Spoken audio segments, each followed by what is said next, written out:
pit crew is so important to the outcome of the race now because there's tenths and hundreds of seconds that separate being first and second. 5, 4, 3, 2. There's just so much on the line when you jump over that wall. The more pressure we have, I think the better we perform. We thrive on pressure. We want the ball.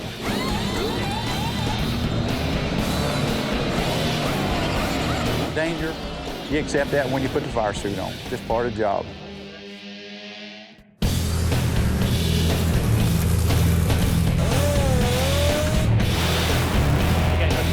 Do it.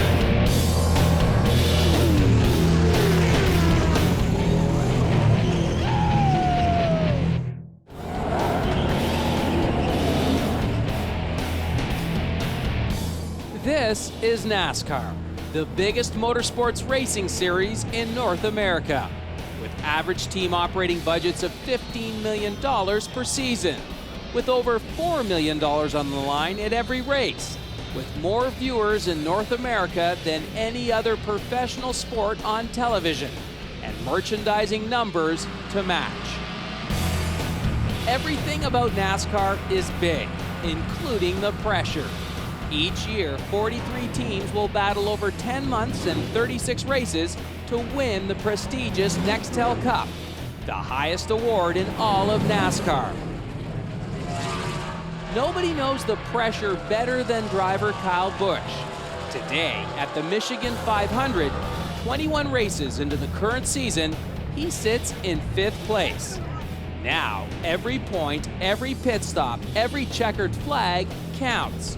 This is big money, high stakes motorsports racing.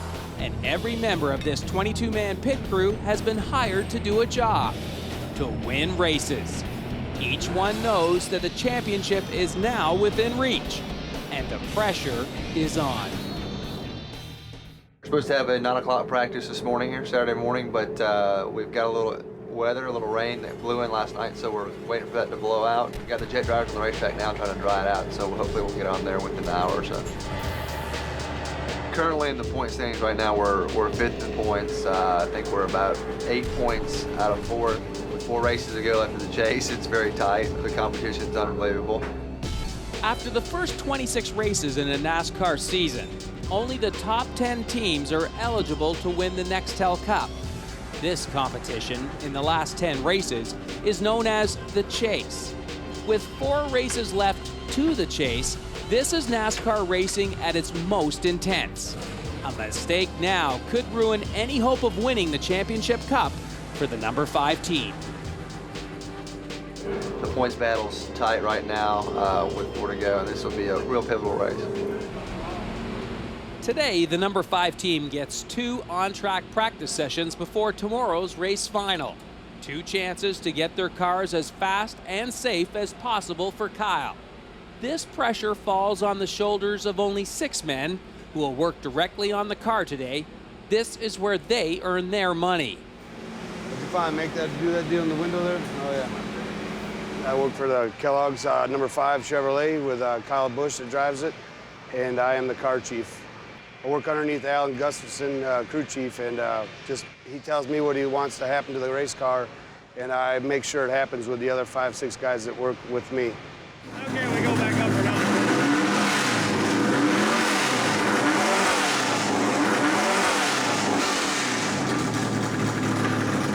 Rev it a couple more times, idiot. Clean it out. Come on, stupid. Clean it out. It's like the old... No wonder why you got fired. No wonder why you got fired from being our... That's awesome. No wonder why you got fired from being our... Oh, back under the hood. He's Back under the mad now. Speechless. Got him. Basically, I'm just responsible for all the technical data, race day setups, fuel mileage, that sort of thing. The crew chief has the final call on all that sort of thing, but during the course of the weekend, like, I'll gather all information and sort of give him options. Basically, team nerd, you know? Alan, our crew chief, you know, he's great. He's really great to work with. He used to do my job, so it was great. I came with very little experience. He's been really helpful and sort of like bringing me up to speed and that sort of thing. He's a real laid-back guy. He's young, you know, he hangs out with us. it's a real sort of, you know, it's a good relationship. I wouldn't want to work for anybody else. Good crew chief. Chris, yeah, I just actually met him last year. He come to work on this team about a year and a half ago, and I'd met him there. And I actually met him New Year's Eve for the first time, and he's a pretty fun kid to be around. Just good. We just get along. We're all like brothers on this team. We all take care of each other and, you know, have a good time and whatever. We do have a good time as a team, real good time. Your girlfriend's doing good. That'd be my wife he's talking about. Craig? Oh, yeah. Yeah, no, he's good. I really like working with him. He's totally cool. He's good. Been around a long time, you know, taught me a lot.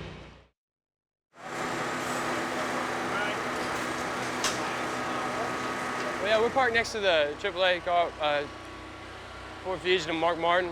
You know, good competitors, good guys. Michigan's extra tight, so you bump jack handles and knock people over and stuff. It's pretty classic, so it brings out the camaraderie. The 5 car is in 5th and we're in 6th place. And it's, as you can see behind me here, the garage area is very tight. The garage opening is not that big. So our cars are in there and we have to work with our team, the guys on our team versus the guys we're competing with on the racetrack for points. Being so close to your competitor may be a good thing because you can kind of look over at their car and maybe if there's a few things that you want to see that what they're trying or whatever, you can kind of watch them and hopefully you won't get caught too many times looking at some things that they don't want you to look at.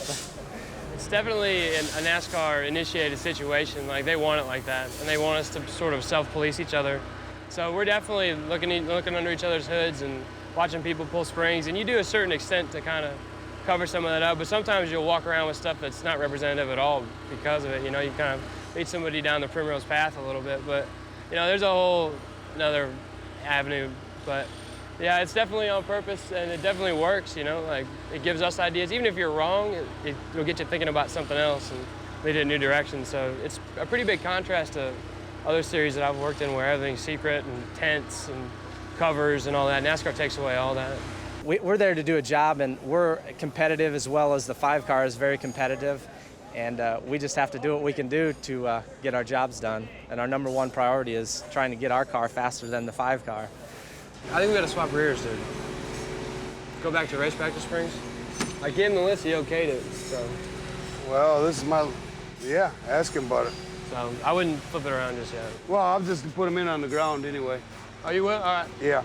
Well, that's the... During qualifying yesterday, the number 5 was consistently handling too tight, which makes it difficult to corner. A serious problem on a big oval track like Michigan. Priority number 1 today is to deal with the car's handling setup before moving through the team's regular performance checklist. Yeah, he asked us to do a spring change, and you know, here we wait for practice to start. And the longer we sit here, the longer those crew chiefs sit in the trailer. They change their mind every minute, and it's like, put this in, take that out, put this in, take that out. So it's better we get going. Paint pen marks on it, where it went before. Yeah, I'll get it. Yeah. While the rain delay has given the mechanics more time to work on the car, they won't know if they've solved their suspension problem until they get their car onto the track. The longer the delay while the track dries out, the shorter their test sessions will be today. Tension builds in the number 5 garage as the hope for solving the car's handling problems fades.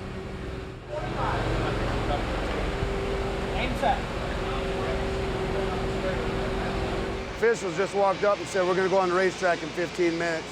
So we're going to get ready here, get the driver all in the car, and go practice, see what happens.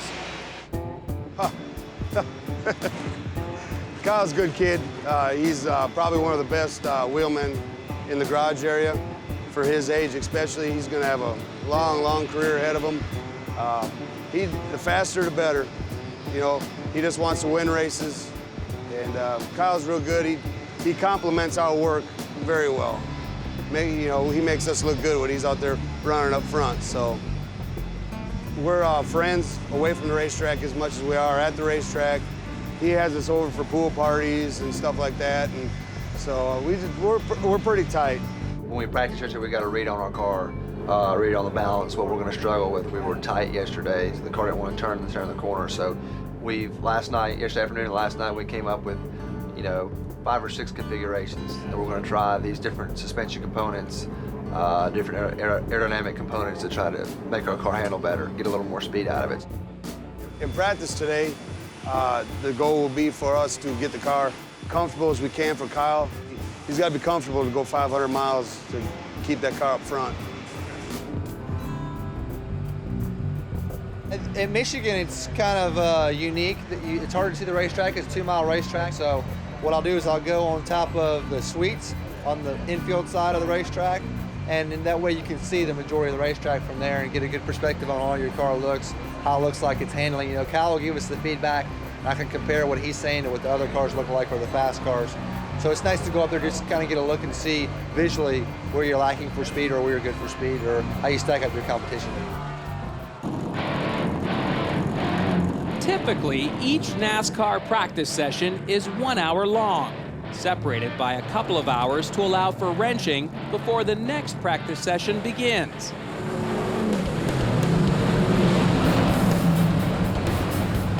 With today's rain delay, the sessions have been reduced to only 35 minutes each, with only a 30-minute break in between.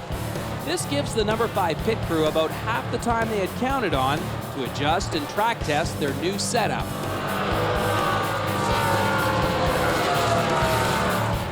We'll go out, make the first run. If it feels good, he'll probably run like 10 laps. And then we'll come in, we'll just put something else on the car, run another 10 laps. We'll try to run 10 lap segments just to see where we're at.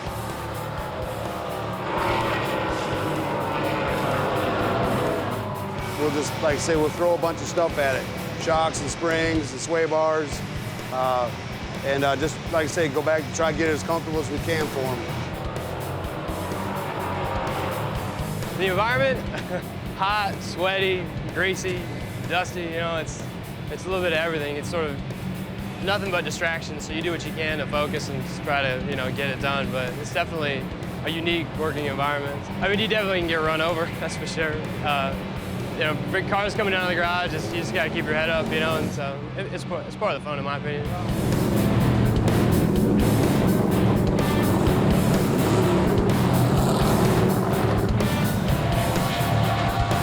Right here behind our garage, so about 10 feet away.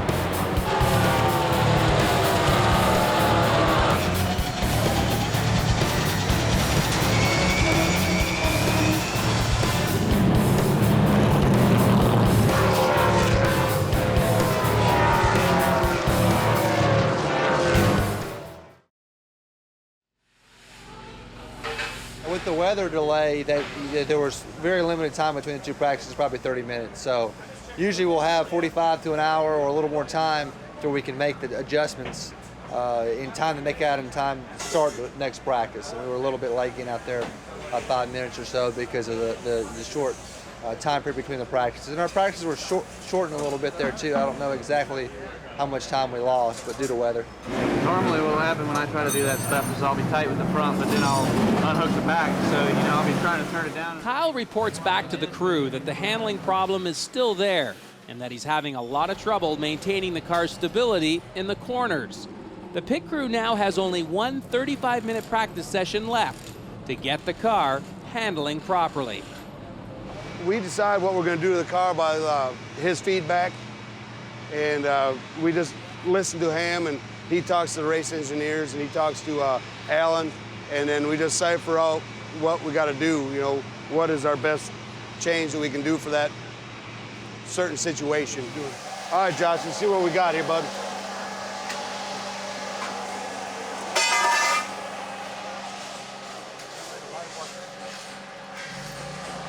$49.7. All right, Piz, do what you got to do.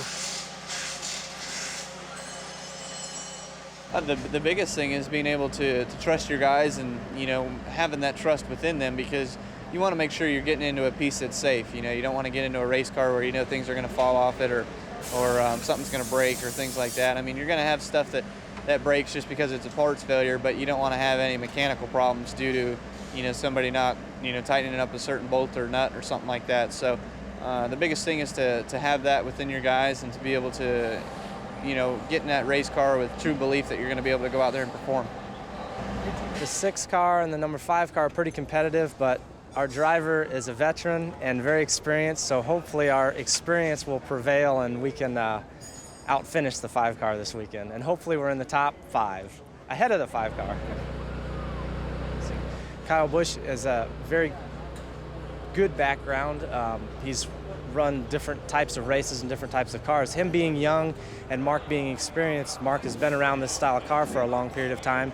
The older guys kind of look to the younger guys maybe for that maybe competitiveness, because they've been around so long, and the young guys come in and they want to beat the old guys and they feel good about it. But I think the older guys that's been around for a long time also feel good that they can beat up on the young guys every now and then too. As the next session begins, all the members of the crew feel the pressure. If the suspension problem is not solved now, it could spell disaster for the number 5 during the race tomorrow. Practice is interesting because, practice can be an incredible amount of fun. You work as hard as you can, as fast as you can, as accurately as you can, and it's the team, it definitely comes into effect. Everybody from myself to Craig to the truck driver to mechanics to everybody, is flat out, and that's when it really gets fun.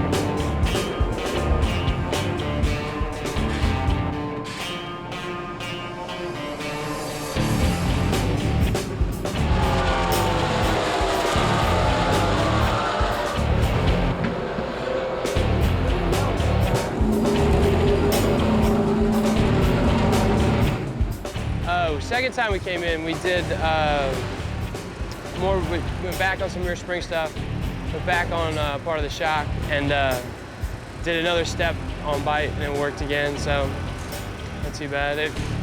That was probably our least representative of what we felt it was going to be like. The track was still drying, and that kind of thing, so.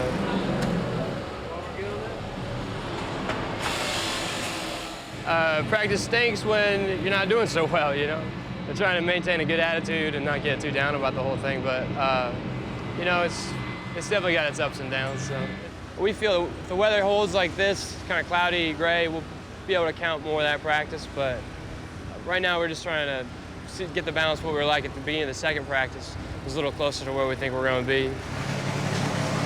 Tension begins to mount in the garage when the team runs out of precious practice time. They all hope they've got the perfect setup for Sunday. This afternoon practice was a little inconsistent for us, fighting tight, a little bit of loose stuff, and we tried a bunch of stuff. We had like 8 different things to do. We probably did 15. All in all, we had a list that we kind of went down, and we got most of it done, and it went pretty well.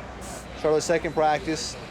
Made some adjustments to kind of help the same thing. We worked a lot more on the suspension geometry of the front end. We worked a little bit on the rear end suspension geometry, and we were pretty decent there for that run. And we made a few small fine-tuning adjustments and went and tried that. And at the end, we tried to make a couple big adjustments and didn't get back out in time to practice. So the 18 spun out all 4, I believe, and shortened the practice a little bit. Each of the 43 teams in the NASCAR Nextel Cup Series can go through some 60 tires in the course of a race weekend. For one man on the Hendricks number 5 team, tires are a full-time job. My name's Whit Satterwhite, the tire specialist for Kyle Busch.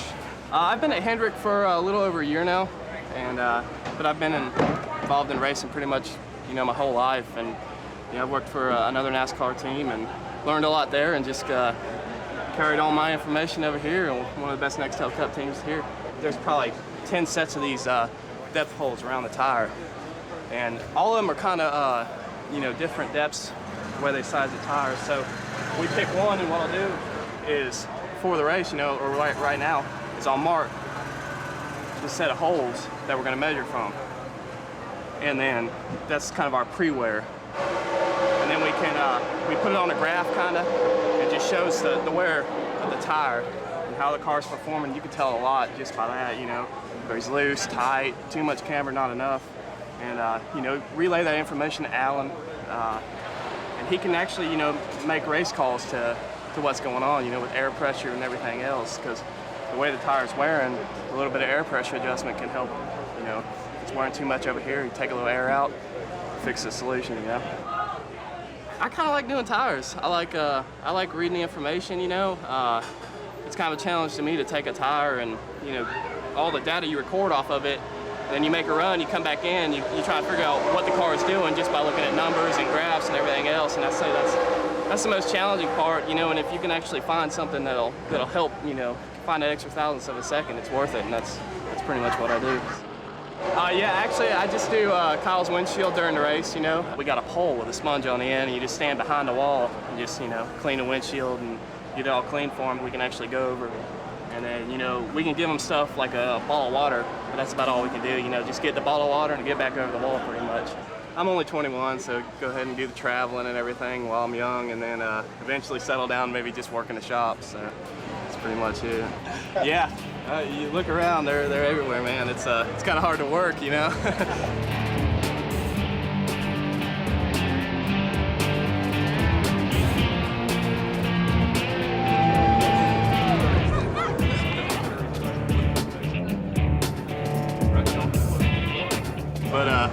But you know, you get a tolerance for it, and you just got to focus and get your work done. But yeah, it's tempting to just, you know, sit here and look around. I could do it all day, you know. But you know, we got to get the job done too. So got to separate the two sometime. We've got a few little things to do with, you know, just race stuff, making tear-offs for the front grille and getting the tear-offs for the windshield ready, everything greased and the wheels right, you know, for the pit stops and stuff. So we'll get it kind of configured. You know, just little things for the racetrack. The guys will probably be doing it for another, they'll work pretty much straight to the end of the garage closing, and we'll try to set up first thing in the morning, you know.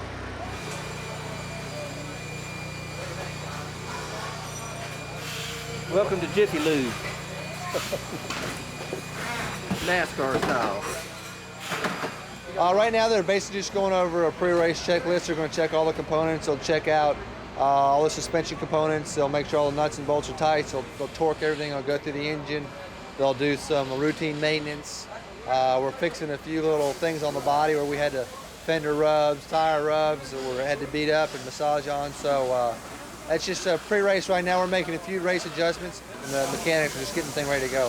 I feel like 70% of our problems, we've accomplished 70% of what we need to do. So between now and the end of the race, we got to get that other 30. So that's not too bad.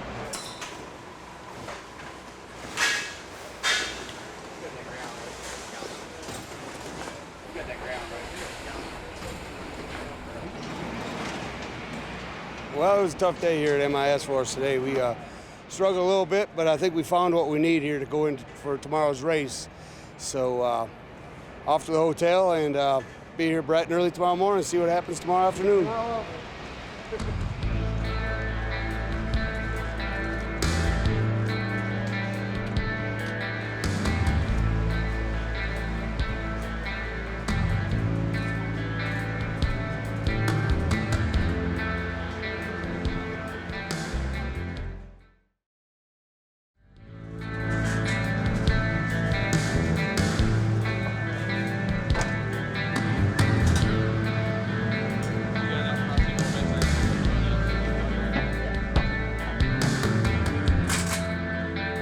On this weekend in Michigan, more than 100,000 loyal fans will attend the race.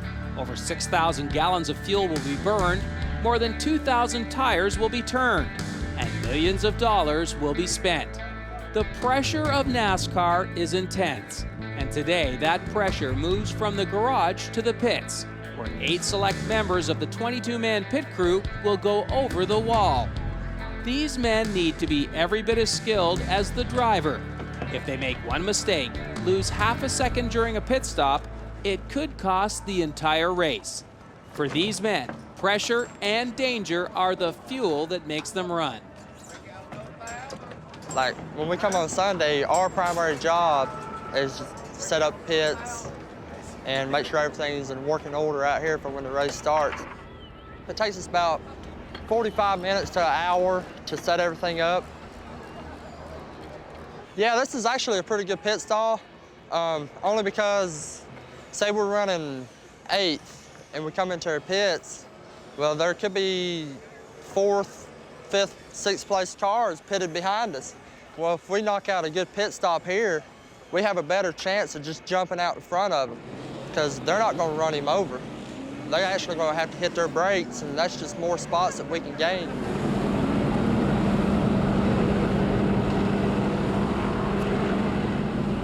This gentleman down here below us, his name's Mark Maulding. Coach, say hey. We like to say if something goes wrong, it's his fault, not ours.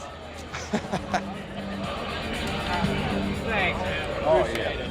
Yeah. See you, buddy. Thank you. My name's Mark Maulding. I'm the pit crew coach for Hendrick Motorsports, Kellogg's 5, and the GMAC 25. He really emphasizes working out for pit stops. We'll work out 4 times a week. We'll practice pit stops 2 or 3 times a week. And really at this level, you have the ability to do what you need to do over the wall. I would say that you don't really need to be an athlete to do this job that we do, but you definitely have to have your hand-eye coordination, you have to handle a lot of pressure, and you have to be able to do your particular job.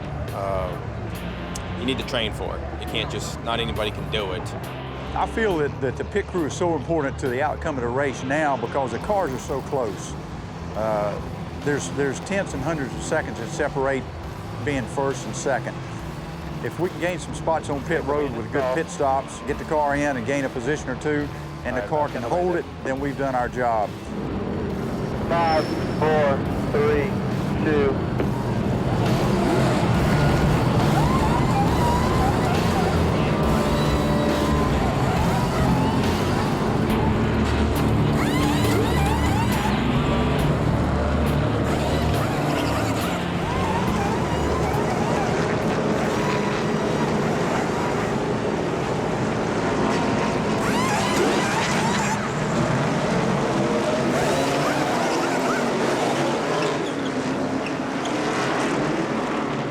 There's different techniques. We take our right rear tire to the front. We feel it saves us time when we come in and our jack man raises the car, pulls the right rear off and sends it to the front. Our front tire changer rolls the right front to the wall. In a 2-tire stop, we'll send that tire to the back because as soon as we get the tires on the car on the right side, we're going to drop it. We don't want anything in front of him so he can clear the box and get out. So we're going to cut any unnecessary hazard out of the way. So as soon as we drop the jack, he's on the hammer getting that car back out on the racetrack. The thing that separates the guys who can do it 13 seconds from the guys who can do it in 14 seconds are their attention to detail and just they minimize their mistakes. In other words, if there's 5 lug nuts on the wheel, if you're hitting all 5 lug nuts, you only want to hit those 5. You don't want to have to go back and hit another one. 4-tire stops, we like to have things done in 12 and a half, 13 seconds, and I choreograph all of our moves, give parameters of times that they should be doing this in. Some of us at this level break down everything, even the amount of steps we take, exactly how we hold the gun at a certain point. You know, like when I hit my 5 lug nuts, I'm hitting the same one the first time every time because I know it's the shortest distance. By the time I get to the 5th one, I put my gun in my hand, so I want it to be the shortest distance from exchanging it to the hand to pulling the tire and rolling. I know exactly how many steps I got to take around the car and exactly where I'm going to land. I mean, it breaks down into a science.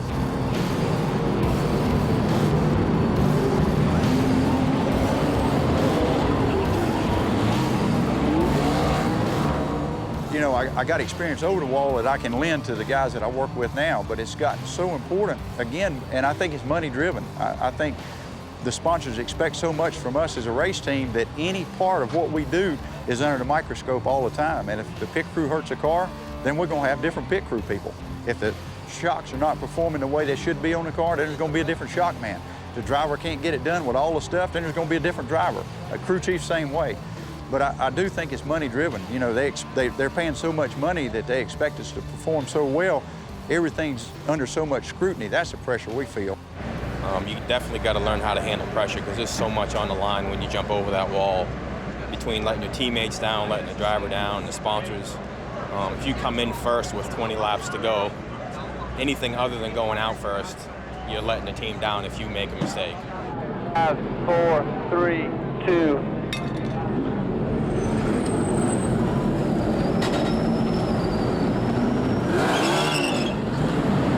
15-second pit stop 6 years ago was a great pit stop. You do a 15-second pit stop now, you probably lost 7, 8 spots. Guys don't pay $15 million to see their car run in the back. They want it fast and they want it done now. So the whole intensity of the thing's gone up, but danger, you accept that when you put the fire suit on. Just part of the job. For a pit crew member to make it to this level of racing, it takes more than just being fast during a pit stop. They also need to be mentally prepared for any and every situation that might arise during a race. Yeah, but in a crash situation, we would have so much trouble getting that whole nose back to the garage. Like say if we wrecked here, we had the nose out here. You think we can get it back there in time? Yeah. I don't. Because the car's gonna come in on the row back, and while they're towing it in, we could already be down there getting it off of the jig, ready to bolt on, instead of running with it and then getting it ready. It's already there. No matter that. Yeah. Everybody else agrees with me, so you're in the minority. I think I'm right.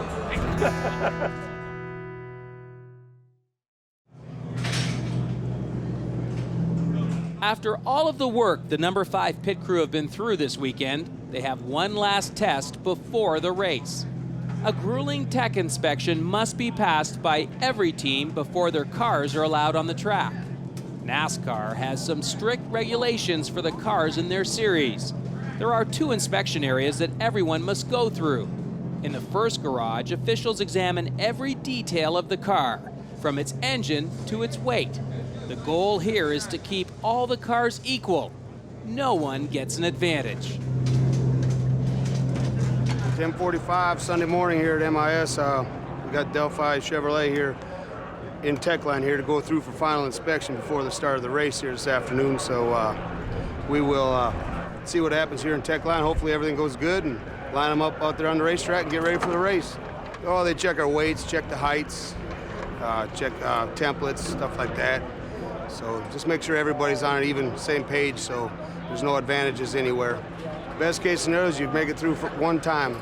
Worst case is you got to go around, do it again, get at the end of the line. Feeling real good about today. I think we'll be fine today. We had ended up pretty good yesterday, so we'll see what happens.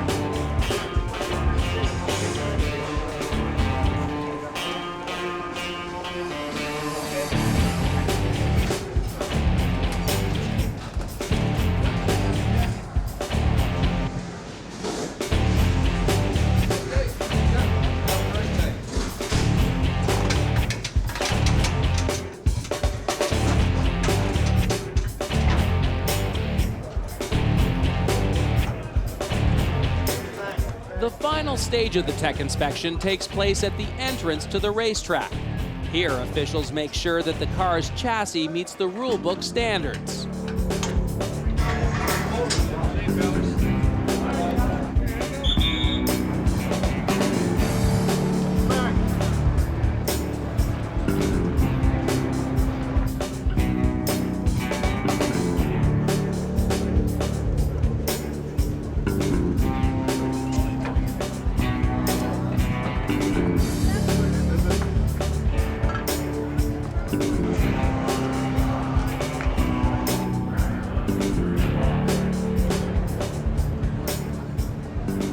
they line the cars up here the way they qualify. That's what they do every week. So they line up here, and then about an hour before the race, everybody comes out here for driver introductions, and we go from here. Yeah, this is the starting position here, and then they'll file off here as the race starts. When they take them off with the pace car, they'll all just follow each other out there and get lined up out on the racetrack. Made it through tech first time by, which is always good. So we're here we are here, put it on the line here, get ready for the race to start, and time to go get something to eat and all that good stuff like that, and rest a little bit and get ready. We got we have some chicken quesadillas, beef tacos, and some do a Mexican style this afternoon, you know, for these guys. Not too spicy, you know. Don't want to rile them up on pit road, you know. Just enough to where they get the full flavor, full effect, you know. I gotta eat it too, so I gotta be a little careful. I think we had like 9 pounds of chicken.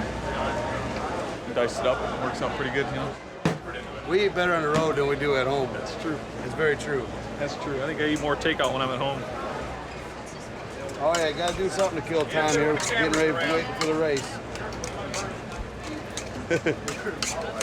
Little guacamole, huh? Smoke stand, chef extraordinaire, car chief.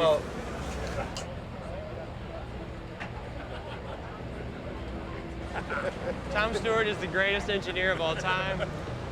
You know hard to hear?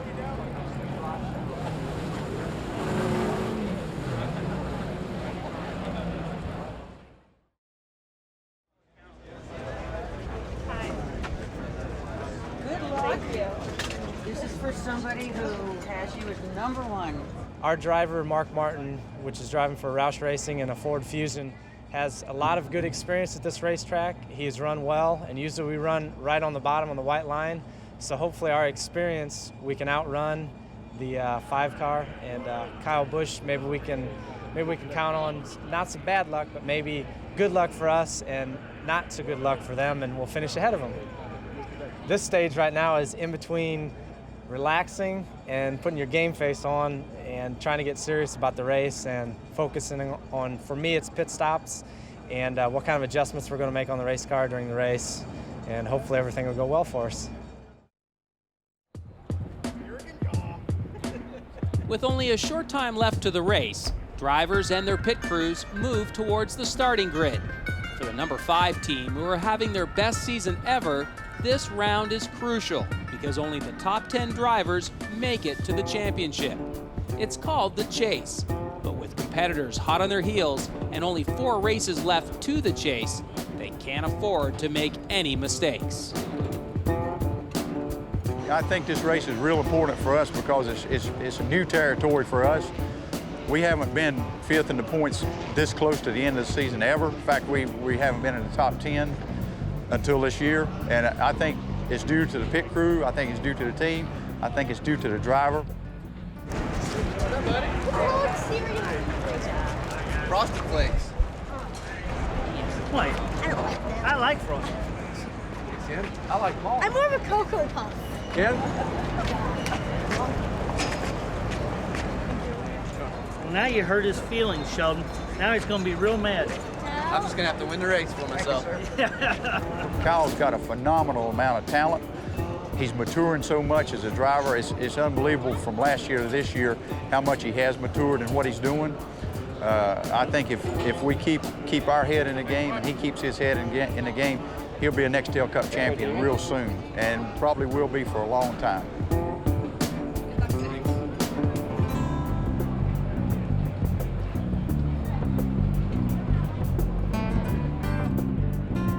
You know, this is Kyle's type of racetrack right here. He's just almost flat-footed around this place.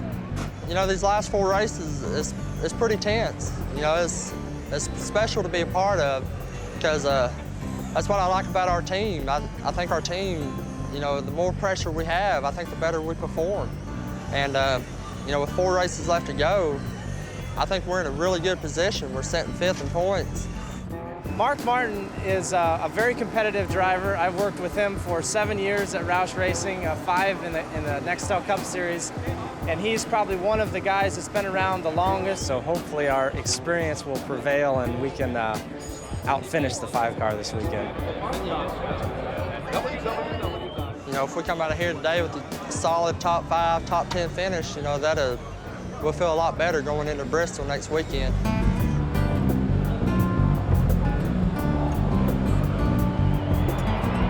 Good afternoon, race fans, and welcome to Michigan International Speedway. Running the NASCAR Nextel Cup Series. We've got a really good car and race trim. Yesterday in practice, we were phenomenal. We were one of the fastest cars, so I'm feeling pretty good. We've run here really well in the past, so I think if everything plays right and we stay out of trouble and don't make any pit road mistakes, we'll be okay. I feel pretty good about this weekend. We've put a lot of work into it. We ran well here last year. This is a track that's suited well for Kyle. The car's been good. This is one of our better sort of fast high bank cars, so we should be pretty good, you know.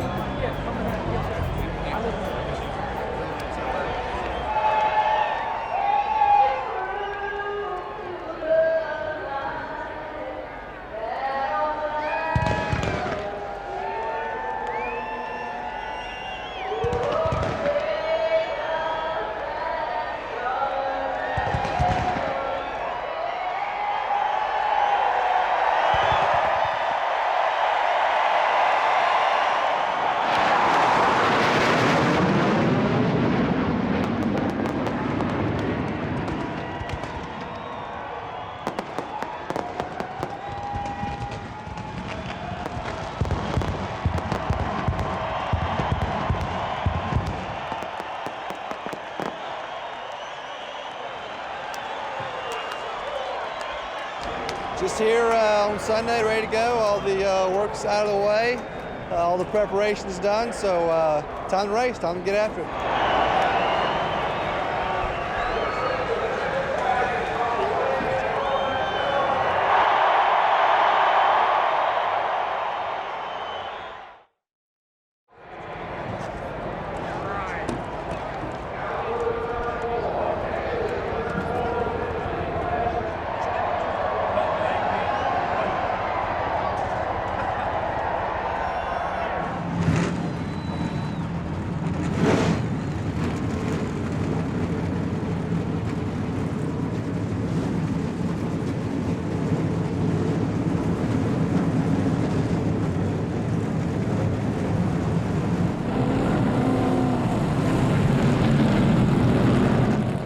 You guys have been awesome. Appreciate it all the hard work and everything you guys do.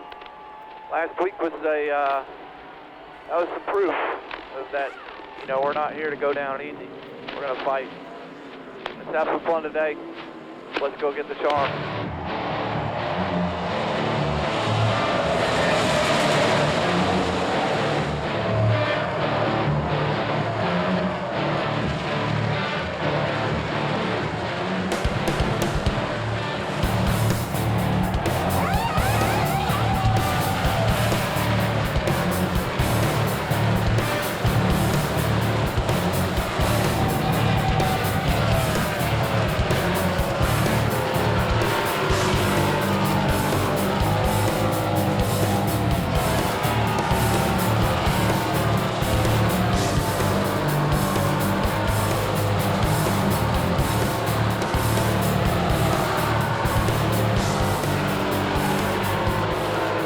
That's what I'm talking about. Just kind of let it come to you a little bit. In front of you. Go high. Go. Hurry, hurry, hurry, hurry, hurry, hurry. All right, good. Caution's out. Fixed up in here. 4 tires of gas. 4 fuel.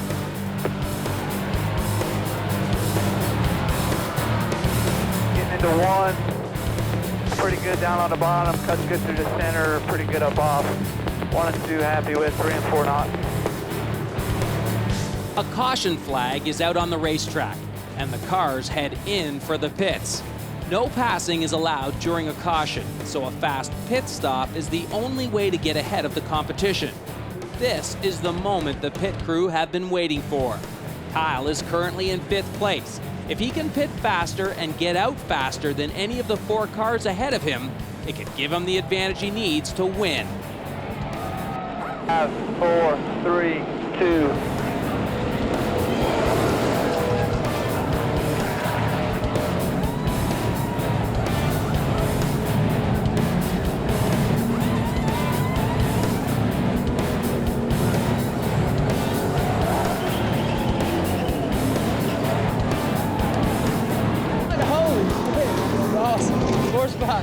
That's ready to get started. With an incredibly fast pit stop, Kyle has gained 4 spots and exits the pits in first place. The number 5 pit crew has done their job to perfection, and this is what it's all about for this pit crew. Best case scenario, we could go out and win this race and move up a spot or 2 in the points. Go, a 3rd or 4th or 2nd maybe. Worst case, we'd probably fall back to 10th or something like that if we fell out real early in the race. 32 laps into this 200-lap race, the entire Hendricks team is running like a well-oiled machine as Kyle Busch moves the number 5 into first place. However, in just 7 short laps, this team will be put to the ultimate test. Oh boy, how bad you get it? Straight to the end of the garage. Come here, how bad did you get it? You hear it? The right front went down and it smacked the fence. That's not the point. You have to tell me how bad you got it. You got to come here. We got to look at it. That tire off. Look at the brake line. Look at all the suspension. Upper control arm. Lower control arm where the spring is. If that lower control arm is bent at all. Do we have a camber gauge out here? Take a rise, Alan. During the race, the garage is empty. It's pretty amazing, if something bad happens, watching the crews just run back to the garage. 9 minus 516. Rough lower, standard lower. It's pretty amazing watching the work that goes on in the garage. Everybody knows what their job is. There's some teams out here, if they hit the wall, they're done, they're going home. Need that welder, get that welder out here, crash car, all that running. Somebody's on pit road in that right front fender piece cap. I got it. The car's right front tire blew on lap 39. Kyle hit the wall hard. The right front suspension was torn away. Lower and upper control arms, spindle, brake lines, the works, all of it has to be replaced. It is vital that the number 5 pit crew get the car up and running. To finish the race is critical since points are given just for crossing the finish line. If they don't get the car back on track, all hope for making the top 10 for the chase could be lost.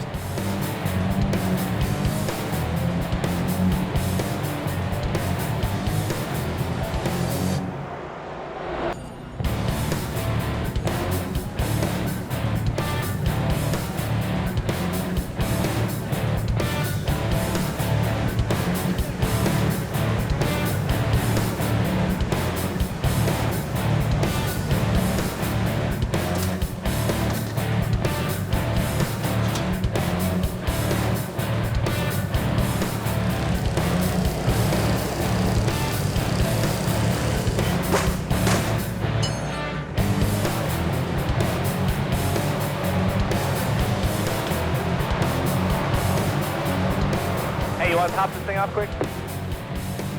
No, we're going to run here and stop slam, and then we'll top it off. We're going to just check for rubs. Let's get a screw in this hood.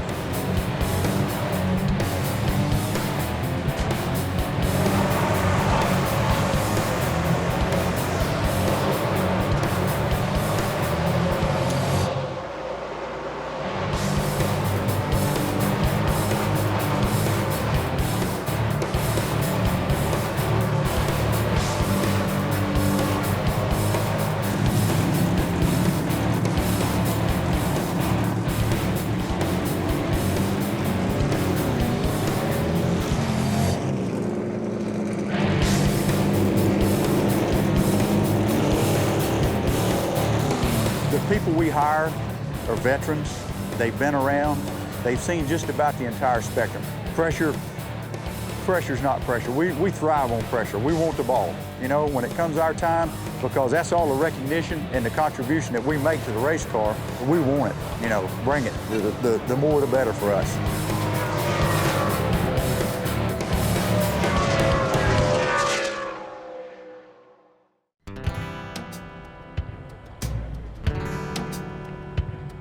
After the good day we had at Michigan, we climbed up to 4th in the points, and that's great for us. It's awesome.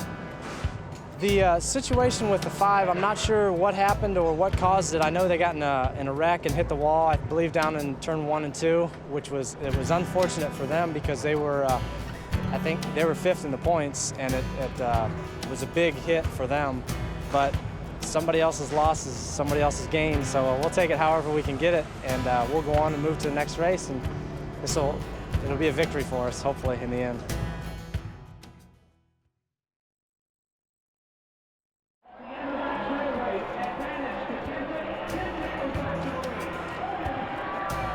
Although the number 5 team dropped from 5th to 7th in the points after the Michigan 500, the pit crew's incredible feat, enabling the car to finish the race, has kept them in the running for the Cup. This is not a day for celebration, but all hope is not lost either. There are still 3 races left to the chase. Terrible. Everybody is madder than heck, but you know, that's sometimes you win, sometimes you lose, and it's the way it is in this sport.